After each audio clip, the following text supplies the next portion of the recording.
Hello everyone, आप सभी का स्वागत है आपके अपने YouTube channel merit map MP पर। इस चैनल पर आपको मिलेगी कंप्लीट इंग्लिश ग्रामर की क्लासेस, वो भी बिल्कुल फ्री में। जी हाँ, कंप्लीट इंग्लिश ग्रामर पूरी तरीके से फ्री। आपको इस पूरी सीरीज़ के लिए बिल्कुल भी पैसे खर्च नहीं करने हैं, आपको देना है केवल आपका समय। तो इंग्लिश ग्रामर की फ्री क्लासेस को ज्वाइन करने के लिए हमारे यूट्यूब चैनल को अभी सब्सक्राइब करें और अपने सभी दोस्तों को भी शेयर ज़रूर करें। हमारी इंग्लिश की ये क्लासेस ना केवल स्कूल में होने वाली एग्ज़ाम्स के लिए इम्पोर्टेंट है, बल्कि साथ ही अदर इंडिया में होने वाले जितने भी एग्ज़ाम्स है जिसमें इंग्लिश ग्रामर पूछी जाती है, उन सभी एग्ज़ाम्स के लिए बहुत ज़्यादा यूज़फुल रहने वाली है। तो चलिए शुरू करते हैं आज की क्लास। हम हमारी पिछली क्लासेस पढ़ चुके हैं टेंस की मीनिंग, टेंस होता क्या है, टेंस के टाइप्स, कितने टाइप्स टेंस के होते हैं, और टेंस के 3 टाइप्स में से जो पहला टाइप है वो है प्रेजेंट टेंस। और प्रेजेंट टेंस का भी पहला टाइप प्रेजेंट इंडेफिनिट टेंस का अफर्मेटिव सेंटेंस बनाना हमने सीख लिया था, किस तरीके से अफर्मेटिव सेंटेंस को बनाया जाता है। और अफर्मेटिव सेंटेंस में भी हमने 2 तरीके के सब्जेक्ट्स देखे थे। कौन कौन से? एक था हमारा सिंगुलर और दूसरा था प्लूरल सब्जेक्ट। और इसमें हमने पढ़ा था, क्या पढ़ा था ज़रा याद कीजिए। जो हमारा सिंगुलर सब्जेक्ट है, सिंगुलर सब्जेक्ट जो है क्या क्या, ही, शी, इट, या फिर कोई सिंगुलर सब्जेक्ट या सिंगुलर नाउन अगर यहाँ होगी तो हम क्या करेंगे, हम जब सेंटेंस को बनाएंगे तो उसमें जो वर्ब होगी, वर्ब के साथ हम यूज़ करेंगे एस और ई एस, या कुछ कंडीशंस में आई ई एस का यूज़ हम वहाँ पर करते हैं। और अगर सिंगुलर के बजाय हमारे पास क्या हो, हमारे पास अगर प्लूरल सब्जेक्ट अगर हो, प्लूरल सब्जेक्ट में क्या क्या हम लेते हैं, आई, यू, वी, दे, या फिर कोई प्लूरल नाउन या सब्जेक्ट। अगर ये सारी चीज़ें हमें सब्जेक्ट के रूप में मिलती है तो हम वर्ब के साथ ए सी एस यूज़ नहीं करते, ए सी एस का वहाँ यूज़ नहीं होगा। तो ए सी एस का यूज़ कहाँ होगा? ए सी एस का यूज़ होगा जब हमारे पास सब्जेक्ट क्या हो, जब हमारे पास सब्जेक्ट हो ही, शी, इट, या फिर कोई सिंगुलर नाउन। तो उस कंडीशन में हम क्या करेंगे, ए सी एस या आई ई एस का यूज़ करेंगे। तो यहाँ तक हमने पढ़ लिया था। अब हम आगे पढ़ने वाले हैं कि अगर हमें नेगेटिव सेंटेंस बनाना हो तो हम नेगेटिव सेंटेंस किस तरीके से बनाएंगे। तो आज हम सीखने वाले हैं कि किस तरीके से हम नेगेटिव सेंटेंस को इंग्लिश में ट्रांसलेट करेंगे। ठीक है, तो अगर एक बिल्कुल सिंपल सेंटेंस हम यहाँ ले,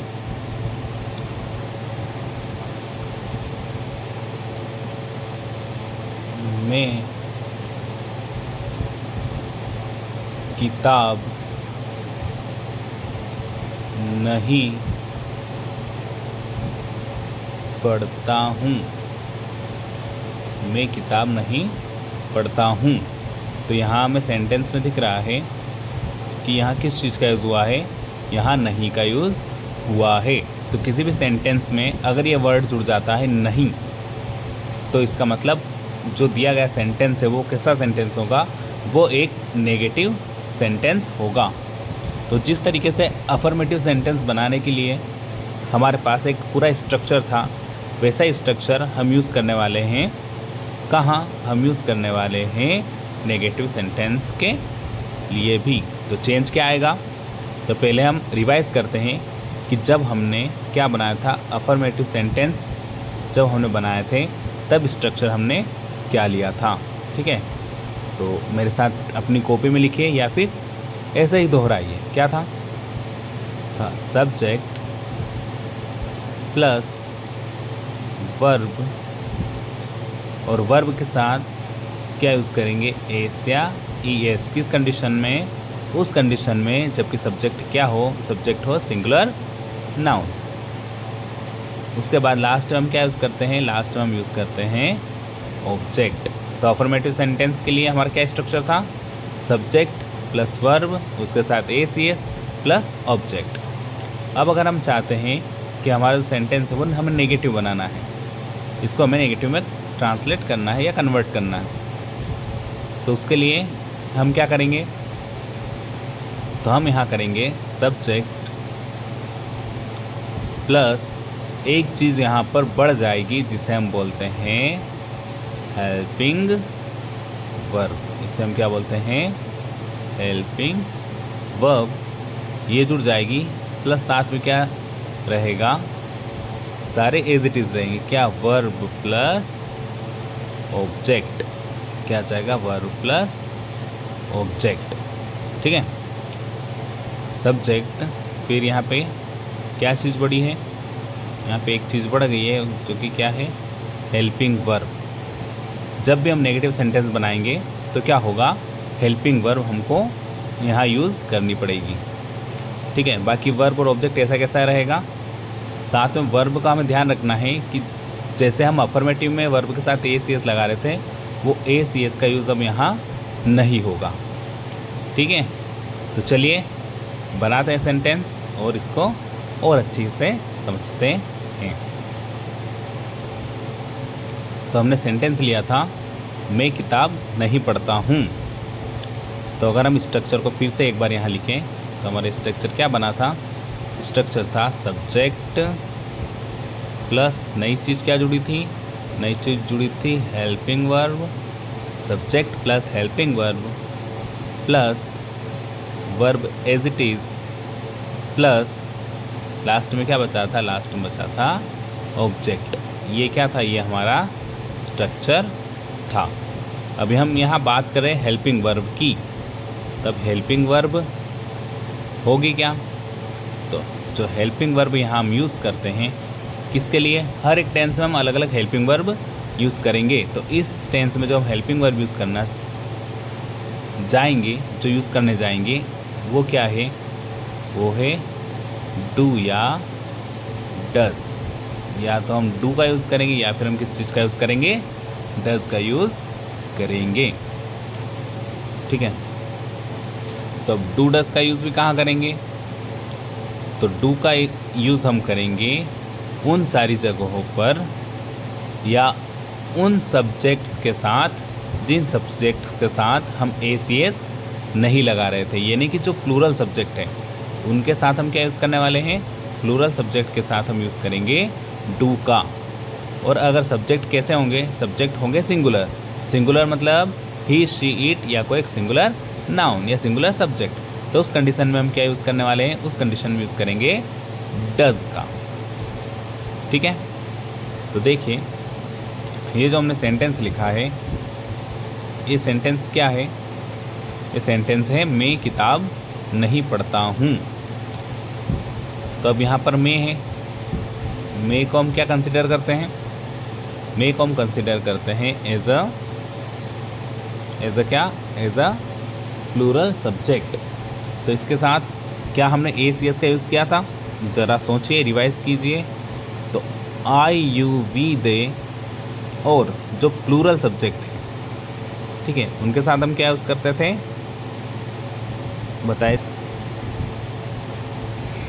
प्लूरल सब्जेक्ट के साथ हम ए सी एस का यूज़ नहीं करते थे। ठीक है, तो प्लूरल के साथ ए सी एस का यूज़ नहीं करते थे, तो यहाँ हम क्या करेंगे, यहाँ भी हम किस चीज़ का यूज़ करेंगे, तो यहाँ हम यूज़ करेंगे यहाँ हम यूज़ करेंगे किसका, यहाँ यूज़ करेंगे हम, यहाँ हम यूज़ करेंगे डू का। ठीक है, तो इस सेंटेंस में हम डू डज में से किस हेल्पिंग वर्ब का यूज़ करेंगे, डू हेल्पिंग वर्ब का यूज़ करेंगे। ठीक है, चलिए सेंटेंस को बनाते हैं। मैं किताब नहीं पढ़ता हूँ, सब्जेक्ट है मैं, सबसे पहले क्या यूज़ करेंगे, सबसे पहले यूज़ करेंगे सब्जेक्ट का। ठीक है, सब्जेक्ट है मैं को इंग्लिश में क्या बोलेंगे, मैं को बोलेंगे आई। ठीक है, सब्जेक्ट के बाद किस चीज़ का यूज़ करेंगे, हेल्पिंग वर्ब का। हेल्पिंग वर्ब यहाँ है डू और डज। तो अभी मैंने बताया आई के साथ अफर्मेटिव बनाते समय हम ACS का यूज़ नहीं करते हैं, इसलिए यहाँ क्या यूज़ करेंगे, यहाँ पर यूज़ करेंगे डू का। चलो लिखते हैं DO डू, आई डू। अब हेल्पिंग वर्ब के साथ एक और चीज़ क्या जोड़नी पड़ेगी, अब क्योंकि यहाँ पर नहीं है इस कारण हेल्पिंग वर्ब के साथ हम यहाँ क्या जोड़ेंगे, यहाँ पर हमको NOT नोट भी लगाना पड़ेगा। और ये नोट क्या बताएगा, ये इस नहीं को बताएगा। तो आई डू के बाद हम क्या यूज़ करेंगे, नोट, आई डू नोट। इसके बाद फिर क्या आता है, फिर आती है वर्ब। बताइए ज़रा वर्ब क्या है, यहाँ पे वर्ब होती क्या है, इसको भी रिवाइज कीजिए। तो वर्ब क्या होती है, वर्ब होती है जो भी काम हम करते हैं उसे हम क्या बोलते हैं, वर्ब बोलते हैं। तो यहाँ मैं क्या कर रहा हूँ, मैं किताब नहीं पढ़ता हूँ, क्या नहीं करता हूँ, पढ़ता नहीं हूँ। तो काम क्या है यहाँ पर, पढ़ना।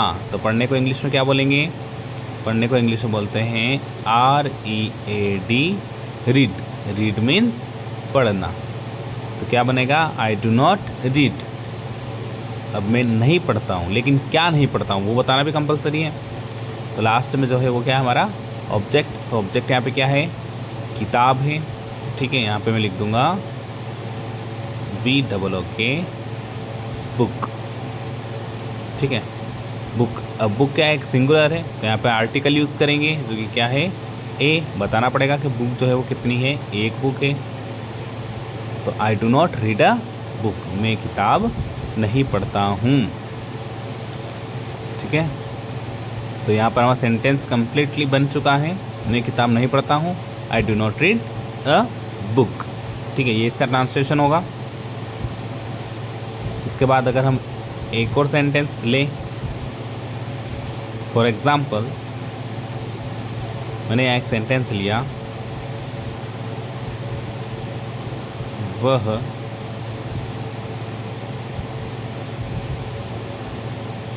कहानी नहीं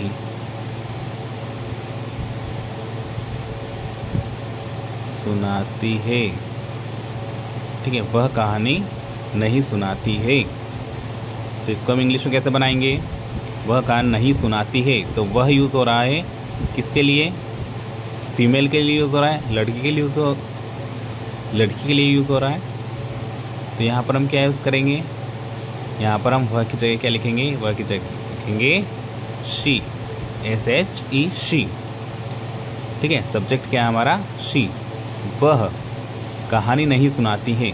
अब ज़रा याद कीजिए, जब हमारे पास शी सब्जेक्ट अगर होगा तो उस कंडीशन में हम क्या करते हैं, वर्ब के साथ क्या लगाते हैं, ACS लगाते हैं या नहीं लगाते हैं, बिल्कुल ACS हम क्या करते हैं, ACS लगाते हैं। किस कंडीशन में, जबकि शी हमारे पास सब्जेक्ट होगा। तो अगर ACS हम वर्ब के साथ यूज़ करते हैं, तो यहाँ भी हम क्या करेंगे, यहाँ भी हम शी के साथ क्या लगाएंगे, सी के साथ डज का यूज़ करेंगे। तो ये क्या बन जाएगा, ये बनेगा शी डज। फिर उसके बाद क्या यूज़ करेंगे, फिर नोट यूज़ करेंगे, तो बनेगा शी डज नॉट। फिर आएगा वर्ब क्या है, वर्ब है सुनाना। क्या सुनाना, कहानी सुनाना। तो कहानी सुनाने को क्या बोलते हैं हम बोलते हैं टेल। ठीक है, टेल। और कहानी को क्या बोलेंगे, अ स्टोरी। तो ये क्या बन जाएगा, ये बन जाएगा she does not tell a story, ये बनेगा। ठीक है, जैसे कि स्ट्रक्चर है, स्ट्रक्चर के अकॉर्डिंग ये 2 सेंटेंस हमने यहाँ पर बना दिए हैं। आई होप आपको समझ आया होगा कि अगर plural subject I you with है या कोई प्लूरल हमारे पास होगा तो हम क्या यूज़ करेंगे, हम यूज़ करेंगे किस चीज़ का, हम यूज़ करेंगे डू का, ठीक है। और अगर हमारे पास ही शीट या फिर कोई सिंगुलर सब्जेक्ट होगा तो क्या यूज़ करेंगे, हम यूज़ करेंगे डज का, ठीक है। तो इतनी बात आपको समझ में आ गई होगी। तो इस तरीके से हम बनाते हैं प्रेजेंट इंडेफिनिट टेंस के नेगेटिव सेंटेंस को। अगला हमारा सेंटेंस क्या है, नेगेटिव के बाद अगला जो हमारा सेंटेंस है वो आता है कौन सा, वो हमारा सेंटेंस आता है इंटरोगेटिव। कौन सा आता है इंट्रोगेटिव। तो हम इंट्रोगेटिव को भी समझने वाले हैं। इंट्रोगेटिव सेंटेंस अगर हमको बनाना है तो कैसे बनाएंगे, तो इंट्रोगेटिव सेंटेंस अगर हम बनाएंगे तो वो किस तरीके से बनेगा, तो उसका भी हमको क्या करना है, स्ट्रक्चर समझना है। तो उससे पहले हम समझते हैं कि इसका हिंदी सेंटेंस क्या बनेगा, ठीक है। इंट्रोगेटिव अगर हम इसको हिंदी में लिखे तो हिंदी में हम क्या बोलेंगे, इसको प्रश्नवाचक, मतलब ऐसे सारे सेंटेंस जिसमें हम क्या पूछते हैं, प्रश्न पूछते हैं, उसे हम बोलते हैं इंट्रोगेटिव सेंटेंस। तो प्रश्नवाचक सेंटेंस क्या बनेगा, जैसे हमने पीछे क्या लिखा था, हमने लिखा था मैं किताब नहीं पढ़ता। अगर हम इसको प्रश्नवाचक बनाएं तो ये क्या बन जाएगा, ये बनेगा क्या मैं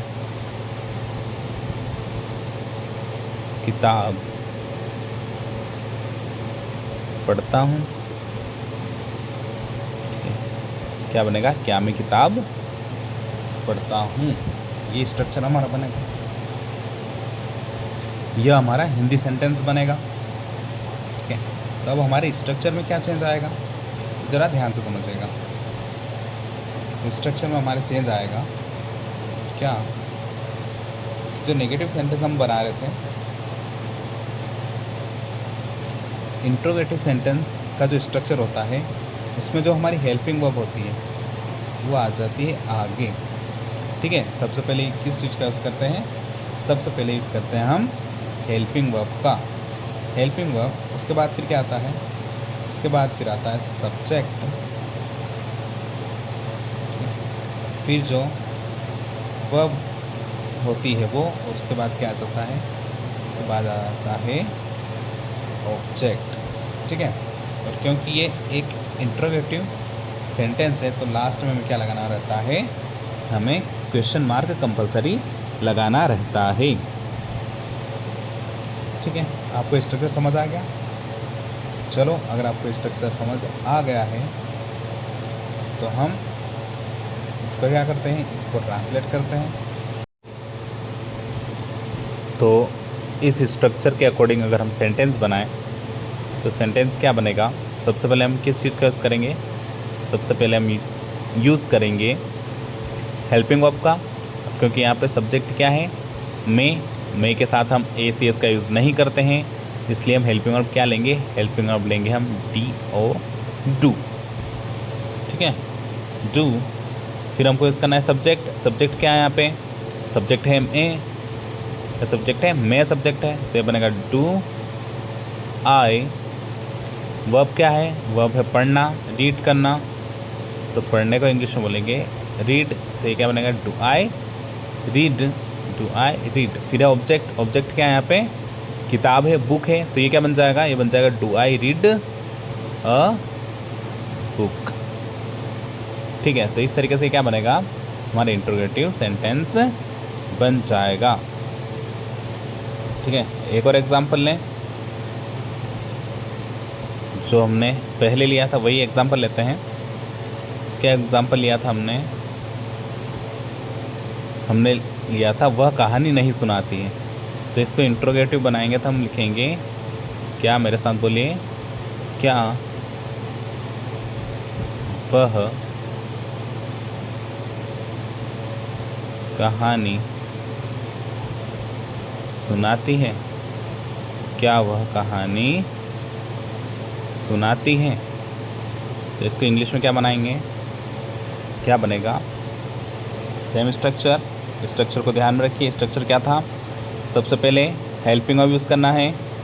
अब क्या वह कहानी सुनाती है, तो वह क्या है, वह के लिए यूज़ करेंगे शी। शी क्या है, सिंगुलर सब्जेक्ट है। सिंगुलर सब्जेक्ट के साथ हम कौन सी हेल्पिंग वर्ब का यूज़ करते हैं, हम यूज़ करते हैं डज का। तो लिखेंगे DOES, डज। डज वह को क्या बोलेंगे, she. Does she tell a story, क्या बनाएंगे, does she tell a story. ठीक है, क्योंकि प्रश्नवाचक है, क्वेश्चन मार्क लगाना कंपलसरी है। इंटरोगेटिव के लिए हमें क्या लगाना है, क्वेश्चन मार्क भी लास्ट में लगाना है। आई होप आपको इंटरोगेटिव सेंटेंस बनाना भी आ गया होगा। अगर अभी तक की क्लास में आपको कोई भी डाउट हो तो आप कमेंट सेक्शन में क्वेश्चन पूछ सकते हैं, अपना डाउट पूछ सकते हैं, आपको उसका जवाब भी दिया जाएगा। ठीक है, इंटरोगेटिव के बाद हम आगे चलते हैं। इंटरोगेटिव के बाद अगर हम बनाएं क्या, अगर हम इंटरोगेटिव नेगेटिव सेंटेंस बनाएं तो किस तरीके से बनाएंगे, तो इसको भी समझिएगा। सेम वही स्ट्रक्चर लेंगे हम। क्या स्ट्रक्चर, स्ट्रक्चर में सबसे पहले हम क्या लेते हैं, सबसे पहले हम लेते हैं क्या, अब क्योंकि इंटरोगेटिव है तो इंटरोगेटिव वाली कंडीशन ही हम लेंगे। तो इंटरोगेटिव में सबसे पहले हम यूज़ करते थे हेल्पिंग वर्ब, हम ले ली हेल्पिंग वर्ब। उसके बाद यूज़ करेंगे हम क्या, सब्जेक्ट का। अब इंटरोगेटिव के बाद क्योंकि ये नेगेटिव भी है तो नेगेटिव के लिए हमें क्या लगाना है, नोट लगाना है। यहाँ हमेशा ध्यान रखना, हेल्पिंग वर्ब के बाद नोट यूज़ नहीं करते हैं हम हेल्पिंग वर्ब के बाद यूज़ करेंगे सब्जेक्ट का, और सब्जेक्ट के बाद यूज़ करेंगे नोट का। तो helping verb plus subject plus note plus फिर यूज़ करेंगे हम वर्ब का, और लास्ट में क्या लेंगे हम, लास्ट में लेंगे ऑब्जेक्ट। और इस तरीके से ये क्या स्ट्रक्चर बनेगा, ये स्ट्रक्चर रहेगा हमारे इंटरोगेटिव नेगेटिव का। और इसी स्ट्रक्चर के अकॉर्डिंग हमें क्या बनाने हैं, सेंटेंस बनाने हैं। तो ठीक है, फिर से लेते हैं वही सेंटेंस, कौन सा, जो कि हमने इंटरोगेटिव में लिया। क्या, मैं किताब पढ़ता हूँ, तो इसका हम क्या बनाएंगे, इंटरोगेटिव नेगेटिव। इसका इंटरोगेटिव नेगेटिव बनाएंगे हम क्या, मैं किताब नहीं पढ़ता हूँ। क्या मैं किताब नहीं पढ़ता हूँ। तो इसका हमें बनाना है इंग्लिश। कैसे बनेंगे इंग्लिश, समझना ध्यान से। क्या मैं, अब इतनी बात तो हम समझ गए हैं कि मैं के लिए यूज़ करते हैं आई, और आई के साथ हम कौन सा हेल्पिंग वर्ब यूज़ करते हैं, तो हम यूज़ करते हैं डू। तो हमने लिखा डू हेल्पिंग वर्ब। उसके बाद सब्जेक्ट क्या है, सब्जेक्ट है आई। फिर क्या यूज़ करना है, फिर हमको यूज़ करना है नोट। तो ये क्या बनेगा, डू आई नोट। फिर लेना है वर्ब। वर्ब क्या है, वर्ब है पढ़ना। तो उसके लिए क्या लिखेंगे, read. Do I note read. किताब को क्या लिखेंगे, किताब को लिखेंगे अ बुक। तो क्या बनेगा, do I note read a book. ठीक है, ये इसका इंग्लिश बन जाएगा। एक और अगला सेंटेंस क्या था, उसको भी लेते हैं। अगला सेंटेंस क्या है, क्या वह कहानी नहीं सुनाती है। क्या वह कहानी नहीं सुनाती है। इसको इंग्लिश में ट्रांसलेट करने के लिए क्या करना पड़ेगा, तो वही सेम स्ट्रक्चर लेते हैं हम। क्या स्ट्रक्चर, डू है सबसे पहले, सबसे पहले क्या लेंगे, हेल्पिंग वर्ब लेंगे।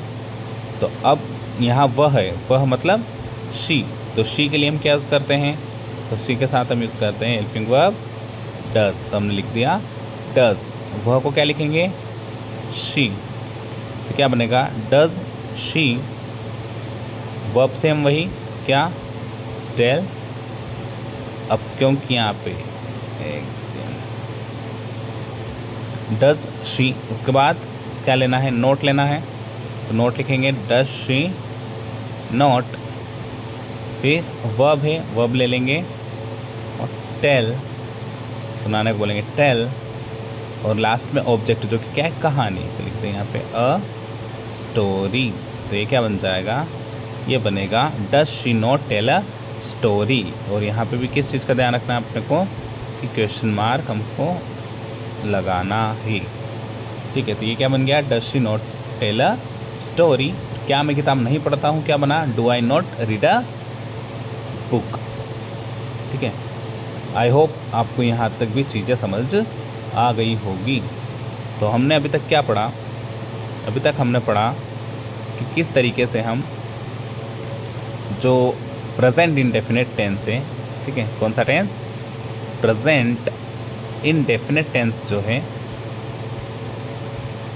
उसका, प्रेजेंट इंडेफिनिट टेंस का अफर्मेटिव,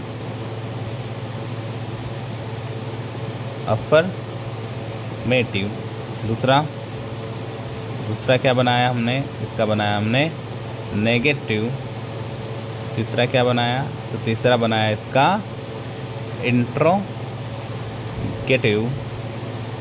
और लास्ट हमने क्या देखा इसका, लास्ट हमने देखा इंट्रोगेटिव नेगेटिव। इंट्रोगेटिव के बाद क्या, इंट्रोगेटिव नेगेटिव सेंटेंस हम किस तरीके से बनाते हैं।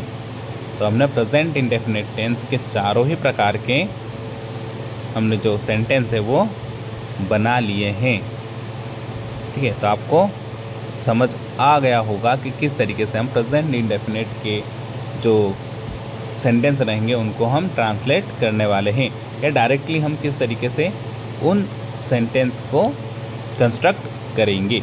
कौन से सेंटेंस को, प्रेजेंट इंडेफिनिट टेंस के सेंटेंस को। तो यहाँ तक जो प्रेजेंट इंडेफिनिट टेंस है उसका बेसिक आपको समझ में आ गया होगा, उसका बेसिक।